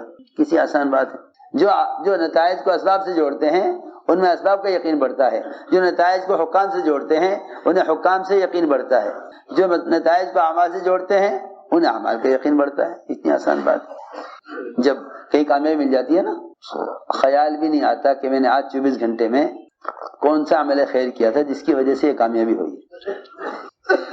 جی ہاں، اسباب کا ایسا پردہ پڑا ہوا ہے ہم پر کہ جو بھی کامیابی آتی ہے اس کامیابی کو سبب سے نہیں جوڑتے۔ رات تہجد پڑھی تھی، اللہ سے دعا کی تھی، رات تہجد پڑھی تھی، اللہ سے دعا کی تھی، پورا دن گزر گیا، رات کو جا کر ایک کامیابی آئی، اور آئے گی وہ کامیابی کسی نہ کسی سبب کے ذریعے سے، کامیابی آئے گی کسی نہ کسی سبب کے راستے سے۔ بس اللہ یہ دیکھیں گے کہ یہ صبح رات کی قیام، رات کی تہجد کی دعا کو اس وقت اس کامیابی کو اس دعا سے جوڑتا ہے، یا کامیابی کو کسی وکیل سے یا کسی وزیر سے یا کسی سبب سے جوڑتا ہے۔ اگر یوں کہے اللہ نے اس عمل پر اس دعا پر یہ کامیابی دی ہے تو خود بخود روزانہ اس کا یقین عمل پر بڑھتا رہے گا۔ ہم یہ عرض کرنا چاہتے ہیں، اس لیے یہ بات تو آج صاف ہو گئی، یہ بات تو آج صاف ہو گئی کہ مسلمان کے لیے اس کی گنجائش نہیں ہے کہ وہ سبب پر کوشش کر کے کہے کہ مجھے امید اللہ سے ہے، کہ نہ، یہ اللہ سے امید کرنے میں جھوٹا ہے، اللہ سے امید کرنے میں جھوٹا ہے، یہ اللہ سے امید کرنے میں جھوٹا ہے۔ سچا تو وہ ہے جو عمل پر محنت کر کے کہے کہ مجھے اللہ کی ذات سے امید ہے کہ اللہ مجھے اس عمل پر کامیاب کر دیں گے۔ جی ہاں، یہ حدیث میں ہے نا کہ وہ شخص عاجز ہے جو اپنے نفس کی خواہش کے پیچھے پڑا ہوا ہے اور اللہ سے لمبی لمبی امیدیں کیے ہوئے ہیں، اللہ یہ کر دیں گے، اللہ یہ کر دیں گے، اللہ یہ کر دیں گے۔ جی کامیاب وہ ہے جو آخرت والے اعمال کی فکر کرے، وہ عقل مند ہے، وہ عقل مند ہے۔ تو میں نے عرض کیا کہ یہ اس چیز کو سمجھنے کے لیے صحابہ کرام اور پچھلی امتوں کی کامیابی کے واقعات سنا کرو، تب معلوم ہوگا کہ عمل اور سبب میں کیا فرق ہے۔ میں عرض کرتا ہوں، 3 آدمی غار میں داخل ہوئے، 3 آدمی غار میں داخل ہوئے، چٹان سر کی، راستہ بند ہو گیا۔ کسی نے یہ نہیں کہا اے اللہ کسی فرشتے کے ذریعے، کسی جن کے ذریعے، کوئی طاقت ہو ایسی جس کے ذریعے چٹان یہاں سے ہٹا دے۔ ہر ایک نے یہ کہا کہ دیکھو تمہاری کامیابی اور یہاں سے اس چٹان سے نکلنے اور جان بچانے کے لیے اور کوئی ذریعہ نہیں ہے سوائے اس کے کہ تم اللہ کے سامنے وہ اعمال پیش کرو جو اعمال تم نے دوسروں کے نفع کے لیے اور دوسروں کو فائدہ پہنچانے کے لیے کیے ہیں۔ یہی تو ہے واقعے میں۔ ہر ایک نے اپنا عمل پیش کیا، ایک نے والدین کے ساتھ احسان کا، ایک نے چچا کی لڑکی کے ساتھ احسان کا، ایک نے مزدور کے ساتھ احسان کا عمل پیش کیا۔ جی ہاں، تینوں نے اپنا اپنا عمل پیش کیا اللہ کو، اے اللہ ہم نے یہ عمل کیا ہے تیرے رضا کے لیے، تو چٹان ہٹا دے۔ کسی نے یہ نہیں کہا فرشتے کو بھیج دے، کسی جن کو بھیج دے، یا کوئی زلزلہ لے آ، اس جھٹکا لے آ کوئی پہاڑ میں جس سے یہ چٹان سرک جاوے، یا کوئی پانی کا دھارا ہو جو چٹان کو سرکا دے۔ نہیں، یہ واقعات یہ سمجھانے کے لیے ہیں کہ مومن کے پاس اللہ کو پیش کرنے کے لیے عمل ہے۔ میں ساری بات سمجھانے کے لیے کر رہا تھا، وما تشاؤون الا ان یشاء اللہ، کہ اللہ کی چاہت کے بغیر تمہاری چاہت سے کچھ نہ ہوگا۔ پھر اب سوال یہ ہے کہ اللہ کی چاہت کس میں ہے؟ لوگ اللہ کی چاہت کو اسباب میں تلاش کر رہے ہیں۔ ہم تجارت کر رہے ہیں، اللہ چاہیں گے تو نفع دے دیں گے۔ ہم زراعت کر رہے ہیں، اللہ چاہیں گے تو غلہ دے دیں گے۔ نہیں، یہ نہیں، بلکہ ہم نے اللہ کا عمل پیش کیا ہے، اللہ چاہیں گے تو مجھے اس عمل سے کامیاب کر دیں گے، بس یہ ہے بات۔ تو آسان بات یہ ہے کہ اللہ کی قدرت وعدوں کے ساتھ، وعدے عملوں کے ساتھ۔ اسباب کے ساتھ قدرت بھی نہیں، اسباب کے ساتھ وعدہ بھی نہیں. ورنہ اگر اللہ کا ایک وعدہ بھی ہوتا نا سبب میں تجارت میں کامیاب کرنے کا، دنیا کا کوئی تاجر ناکام نہ ہوتا، دنیا کا کوئی تاجر ناکام نہ ہوتا، کیونکہ اللہ وعدہ خلاف نہیں ہے. تجارت میں ناکامی بتا رہی ہے کہ تجارت پر وعدہ نہیں ہے، زمینداری میں ناکامی بتا رہی ہے کہ زمینداری پر وعدہ نہیں ہے. اچھا جی، سارے حکم پورے کیے، سارے احکام پورے کیے، پھر بھی ناکامی آ گئی. سننے میری بات توجہ سے، سارے اعمال کیے، سارے حکم پورے کیے، پھر بھی ناکامی آ گئی، پھر بھی ناکامی آ گئی. مسلمان یہ سوچتا ہے کہ جب میں نے سارے اللہ کے احکام پورے کیے پھر ناکامی کیوں آئی ہے؟ کہ نہیں، یہ ناکامی نہیں ہے، یہ تو نبیوں کی لائن کی کامیابی ہے. یہ سمجھتے تھے کہ حاجت کا پورا ہونا کامیابی نہیں ہے. حاجت کا پورا ہونا، بس جب مسلمان یہ سمجھ لے گا کہ حاجت کا پورا ہونا کامیابی ہے تو حاجت کے پورا ہونے پر مطمئن، اور نہ پوری حاجت پوری نہ ہو تو پریشان. حالانکہ حاجت کا پورا ہونا کامیابی نہیں ہے، حاجت کا پورا ہونا کامیابی نہیں ہے. حکم کا پورا ہونا کامیابی ہے، حکم کا پورا ہونا کامیابی ہے، حاجت کا پورا ہونا کامیابی نہیں ہے. اے اللہ میں نے حکم پورا کر دیا. ایک صاحب بیمار ہو گئے، مولانا صاحب رحمۃ اللہ علیہ ان کی عیادت کے لیے گئے. حضرت نے پڑھ کر دم کیا تو ایک میوات کے ساتھی وہ 2 رکعت نماز پڑھ کے دعا مانگ کے انہوں نے بھی اس پہ دم کر دیا. ایک صاحب کہنے لگے کہ بھئی تمہارے دم کرنے سے کیا ہوگا؟ مطلب دیکھو، میرے دم کرنے سے کیا ہوگا کیا نہیں ہوگا تو اللہ جانے، میں نے تو اللہ کا حکم پورا کیا ہے، میں نے تو اللہ کا کیا ہوگا، شفا ہوگی نہیں ہوگی اللہ جانے، میں نے تو حکم پورا کیا ہے، میں نے تو حکم پورا کیا ہے کہ اللہ کا حکم ہے استعینوا بالصبر والصلاۃ، کہ لو اللہ تعالیٰ کی مدد صبر نماز کے ذریعے، میں نے تو حکم پورا کیا ہے. باقی اللہ تعالیٰ جانے کہ اس کو بیمار رکھنے میں مصلحت ہے، اس کو موت دینے میں اس کی مصلحت ہے. ہم پریشان جب ہوتے ہیں جب ہماری چاہت کے مطابق کام نہیں ہوتا. جی ہاں، عمل بھی کیا، دعا بھی کی، صدقہ بھی کیا، سب کچھ کیا، لیکن اس طرح چاہ رہے تھے اس طرح نہیں ہوا. جی ہاں، جس طرح چاہ رہے تھے اس طرح نہیں ہوا تو یوں سوچے گا کہ عمل بھی ضائع ہو گیا، دعا بھی قبول نہیں ہوئی. حالانکہ جب حکم پورا کر دیا تو اب یہ 100% مطمئن ہے، 100% مطمئن ہے، کیونکہ اسے نہیں معلوم کہ اللہ رب العزت میری سوچ کے مقابلے میں اپنی قدرت سے اس سے زیادہ بہتر کرنے والے ہیں. جو میں چاہ رہا تھا اللہ اس سے بہتر کرنے والے ہیں. سنو تو صحیح، جتنے بھی حالات مسلمانوں پر ہیں وہ مایوسی کا شکار جب ہوتے ہیں جب ان سے 2 غلطیاں ہوتی ہیں. ایک غلطی تو یہ کہ پہلے اللہ کا حکم توڑتے ہیں، پھر اللہ تعالیٰ نقشے توڑتے ہیں. اگر حکم پورا کرتے ہوئے نقشہ ٹوٹ رہا ہے پھر تو بہت بڑی نعمت ہے اللہ کی طرف سے. مسلمان حکم پورا کرے اور غیر ان نقشوں کو توڑے تو اللہ تعالیٰ کی مدد اتنی ہی جلدی آئے گی. اور تو اصل میں مسلمانوں نے ہی مدد کو پیچھے کیا ہوا ہے، مسلمان مدد کو پیچھے کر رہے ہیں، مسلمان مدد کو پیچھے کر رہے ہیں، مسلمان مدد کو پیچھے کر رہے ہیں. ورنہ اگر مسلمان حکم پورا کرنے پر آ جاوے تو پھر مسلمان پر ظلم اللہ برداشت نہیں، اللہ کے ہاں پھر اس کی گنجائش نہیں ہے.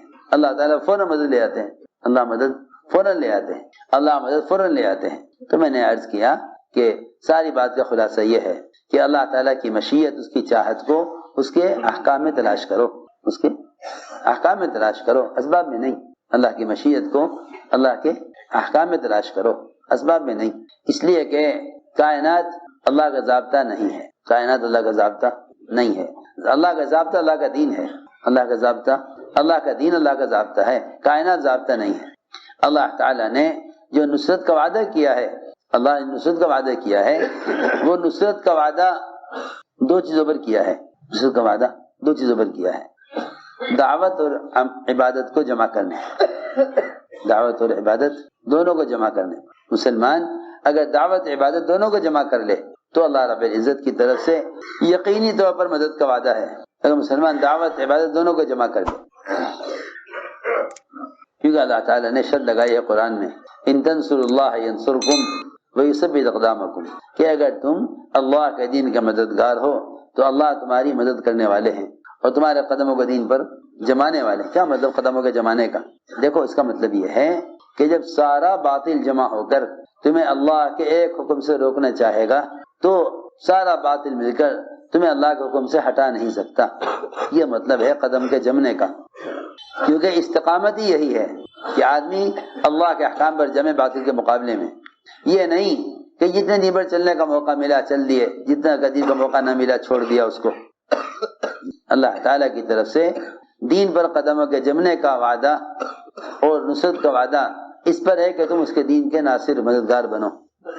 اور دین کی نصرت یہ ہے، دین کی نصرت یہ ہے کہ تم دوسروں کو دین پر آمادہ کرو۔ دین کی نصرت کیا ہے؟ تم دوسروں کو دین پر آمادہ کرو۔ دین کی نصرت یہ ہے کہ تم دوسروں کو دین پر آمادہ کرو۔ اس لیے فرمایا ان تنصروا اللہ ینصرکم ویثبت اقدامکم، اللہ تمہارے قدموں کا جما دیں گے دین پر اگر تم دوسروں کو دین پر آمادہ کر رہے ہو۔ جتنی غیبی مددیں صحابہ کی ہوئی ہیں اس کی بنیادی وجہ صرف یہ تھی کہ وہ دوسروں کو دین پر لانے کی کوشش کیا کرتے تھے۔ اللہ نے قرآن میں شرط لگائی ہے کہ تم اس کے دین کے مددگار بنو، وہ تمہاری مدد کرے گا اور تمہارے قدموں کو دین پر جما دے گا۔ میرے دوستو عزیزو، جب کوئی بندہ اللہ کے بندوں کو اللہ کی طرف بلاتا ہے، پھر اس کے مقابلے پر کوئی آ جاوے، اس کی دنیا کے مقابلے پر، اس کے دین کے مقابلے پر، اس کے شرعی احکام کے مقابلے پر، تو اللہ تعالی دعوت کی وجہ سے دشمن کے مقابلے پر خود آ جاتے ہیں، دشمن کے مقابلے پر خود آ جاتے ہیں۔ بات اصل یہ ہے، مسلمان کی تجارت، زراعت، مسلمان کی ضروریات، مسلمان کی زمین جائیداد، مسلمان کی کوئی بھی چیز ہو، جب غیر اس کی طرف نظر اٹھائیں گے اور اس کے نقصان کا ارادہ کریں گے تو اللہ تعالیٰ باطل کے مقابلے پر خود آ جائیں گے۔ کیوں؟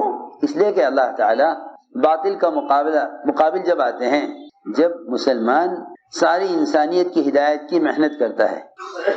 اگر مسلمان دین کی نصرت پر نہیں تو اللہ مسلمان کی نصرت پر نہیں۔ جب مسلمان اللہ کے دین کی نصرت پر نہیں تو اللہ تعالیٰ مسلمان کی نصرت پر نہیں۔ پکی بات ہے۔ ان تنصروا اللہ ینصرکم، کیا ہے نصرت؟ نصرت یہ ہے کہ تم اللہ کے بندوں کو اللہ کے فرائض پر لے آؤ، بس یہ دین کی نصرت ہے۔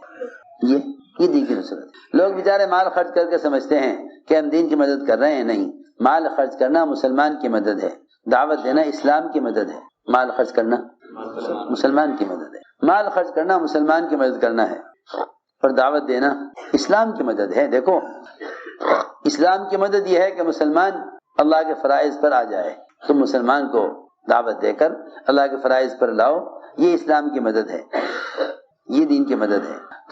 تم مسلمانوں کے کام آ جاؤ، جان سے، مال سے، عہدے سے، خدمت سے، تو یہ مسلمان کی مدد ہے، یہ مسلمان کی مدد ہے۔ بے شک تمہیں اس پر اجر مل جائے گا، تمہیں اس کا ثواب مل جائے گا، لیکن اسلام کی نصرت اور دین کی نصرت یہ نہیں ہے۔ اسلام کی دین کی نصرت تو یہ ہے کہ تم اللہ کے بندوں کو اللہ کے دین پر لانے کی کوشش کرو، اللہ کے بندوں کو اللہ کے دین پر لانے کی کوشش کرو۔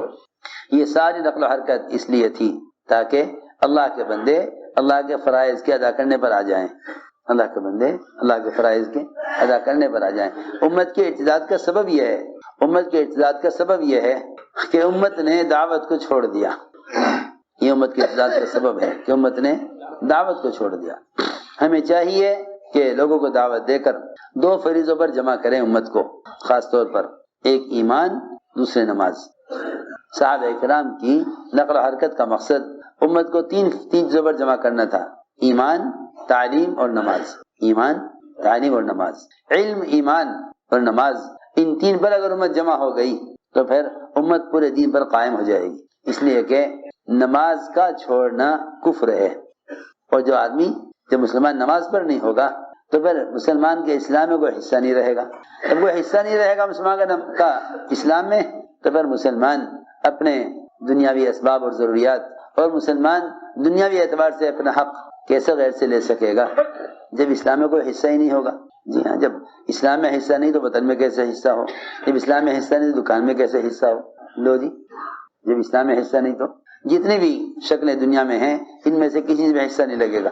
اس لیے میرے دوستوں عزیزوں، مسئلہ اپنی ذات کا نہیں ہے، صرف ساری امت، ساری انسانیت کو جہنم سے بچانا اس امت کی ذمہ داری ہے۔ اس لیے نقل و حرکت کے ذریعے اپنے ماحول کو بدلو، نقل و حرکت کے ذریعے اپنے ماحول کو بدلو، امت کو دعوت دے کر یقینی اسباب پر لاؤ، امت کو دعوت دے کر یقینی اسباب پر لاؤ۔ یقینی اسباب اعمال ہیں، یقینی اسباب اعمال ہیں، دنیاوی اسباب غیر یقینی اسباب ہیں۔ دنیا میں اسباب غیر یقینی اسباب ہیں. امت کو کامیابی کے ضابطوں پر لاؤ. اگر چند لوگ عمل کر رہے ہیں تو اس کا مطلب یہ نہیں ہے کہ ہاں میاں دین قائم ہے. نہیں، دین کا قائم ہونا یہ ہے کہ ساری کی ساری امت دین پر مجتمع ہو. ساری امت دین پر مجتمع ہو. دین کا قائم ہونا یہ ہے. امت کا ایک طبقہ نماز پڑھتا ہے، اکثر نماز نہیں پڑھتی. میری بات دھیان سے سننا. اگر پیر کے انگوٹھے میں زخم ہے، پیر کے انگوٹھے میں زخم ہے، تو آپ یہ کہتے ہیں جی فلاں صاحب بیمار ہیں، فلاں صاحب ہیں. سوچو دوسرے، حالانکہ پورا بدن ان صاحب کا بالکل صحت مند، تندرست، ٹھیک ٹھاک، مضبوط ہے، صرف پیر کے انگوٹھے میں زخم ہے، لیکن آپ کہتے ہیں جی فلاں صاحب بیمار ہیں. سوچو، بیماری کی نسبت پورے بدن کی طرف ہو رہی، حالانکہ بیماری صرف پیر کے انگوٹھے میں ہے. سوچئے، پیر کے انگوٹھے میں پھوڑا ہے، کہتے ہیں جی فلاں صاحب بیمار ہے. حدیث میں ساری دنیا میں بکھرے ہوئے مسلمانوں کو ایک جسم کے اعضاء سے بتلایا گیا ہے. پوری دنیا میں، یورپ، امریکہ، افریقہ، جہاں جہاں مسلمان بکھرے ہوئے ہیں، یہ سارے مسلمان، چاہے وہ ہندوستان کے ہوں یا کسی بھی ملک کے ہوں، یہ سارے مسلمان ایک جسم کے اعضاء ہیں. یہ صحیح حدیث ہے کہ ساری دنیا کے مسلمان ایک جسم کی طرح ہیں، ایک جسم کی طرح ہیں. تو اگر کسی ملک میں ایک آدمی نماز چھوڑ رہا ہے تو کیا آپ یہ کہیں گے کہ ہاں جی دین قائم ہے؟ یہ کہا جائے گا کہ دین بیمار ہے. ابھی تو اکثریت نماز پر نہیں، اکثریت زکوٰۃ پر نہیں، اکثریت دین پر نہیں ہے. آدمی بیچارہ اپنے ماحول میں رہ کر سمجھتا ہے کہ ہاں جی دین ہے. میں نے مثال دی نا کہ اگر پیر کے انگوٹھے میں زخم ہے تو آپ کیا کہتے ہیں؟ فلاں صاحب بیمار ہیں. اور اگر دین بھر آتے ہیں تو کیا کہتے ہیں؟ نہیں جی ہمارے ہاں تو بہت دیندار، بڑا دین کا ماحول ہے. ہمارے ہاں تو علم بھی ہے، مدرسے بھی ہیں، خانقاہیں بھی ہیں، ذکر بھی ہے، تلاوت بھی ہے، اور گشت بھی ہو رہا ہے. ہماری مسجد جماعت نکل رہی ہے. بتاؤ تو صحیح. وہاں تو ایک پیر کے انگوٹھے کی زخم کی وجہ سے کہتے ہیں کہ فلاں صاحب بیمار ہیں، اور یہاں اکثر بدن بیمار ہے، اکثر بدن بیمار ہے. ایک علاقے کے دین کو دیکھ کر لوگ کہتے ہیں ہاں جی دین قائم ہے. دین کا قائم ہونا یہ ہے، دین کا قائم ہونا یہ ہے کہ پوری امت دین پر قائم ہو. دین کا قائم ہونا یہ ہے کہ پوری امت دین پر قائم ہو. اس کے لیے یہ نقل و حرکت اور محنت ہے. اس لیے عزم کرو کہ انشاءاللہ ہمیں خود اپنی ذات سے یقینی اسباب پر آنا ہے. اور آج سے ہم عزم کرتے ہیں کہ اللہ تعالیٰ کو عمل بنا کر پیش کریں. اے اللہ یہ میرا عمل ہے، تیرا وعدہ ہے، اسے مرضی ہے اس کی، وہ چاہے وعدے کو سبب میں پورا کرے یا وعدوں کو اسباب کے بغیر پورا کر دے. صحابہ کی زندگی میں دونوں شکلیں ہیں کامیابی کی. کئی سبب میں کامیابی لائے، کئی اسباب کے بغیر کامیابی لائے. صحابہ کی زندگی میں آپ دیکھیں گے دونوں شکلیں ہیں. اس زمانے میں ایک ہی شکل رہ گئی صرف. لوگ کہتے ہیں تو ولی کی کرامت ہی ہو سکتی ہے کہ بغیر سبب کے کام ہو جاوے. جی ہاں، حالانکہ ایسا نہیں ہے. اس زمانے میں بھی اگر مسلمان اللہ کو عمل پیش کرے تو اللہ تعالیٰ عمل پر اسباب کے بغیر آج بھی کر کے دکھلاویں. لیکن جو بیچارے یوں سمجھتے ہیں کہ میرا اللہ کے درمیان سبب ہی اصل ہے، انہیں اعمال سے کامیابیاں نظر کیسے آ سکتی ہیں؟ بس عزم کرو انشاءاللہ. ذمہ داری اجتماعی ہے، انفرادی نہیں ہے. ذمہ داری اجتماعی انفرادی نہیں ہے. علماء نے لکھا ہے اگر اپنی ذات کی اصلاح میں لگا ہوا ہے لیکن دوسروں کو دعوت نہیں دیتا تو ایمان کامل نہیں ہوگا. علماء نے لکھا ہے کہ اگر اپنی ذات سے اپنے نفس کی اصلاح میں پوری کوشش کر رہا ہے اور سارے اعمال کر رہا ہے، نماز، روزہ، حج، زکوٰۃ، ذکر، تلاوت، عبادت، اتباع سنت، سب کچھ کر رہا مگر دوسروں کو دعوت نہیں دیتا تو ایمان کامل نہیں ہوگا. ارے سنو تو صحیح، کیسی عجیب بات ہے. یہ لکھا علماء نے کہ اگر اپنی ذات سے اپنی نفس کی اصلاح کی پوری کوشش کر رہا ہے لیکن دوسروں کو دعوت نہیں دیتا تو ایمان کامل نہیں ہوگا. ایمان کی تکمیل اس میں ہے کہ دوسروں کو ایمان اعمال صالحہ پر آمادہ کرے. اس آمادگی کے لیے نقل و حرکت ہے، اس آمادگی کے لیے نقل و حرکت. بس عزم کرو انشاءاللہ اپنی ذات سے کرنا ہے، پوری امت کو اس پر لانا ہے. ہمت کر کے فرماؤ.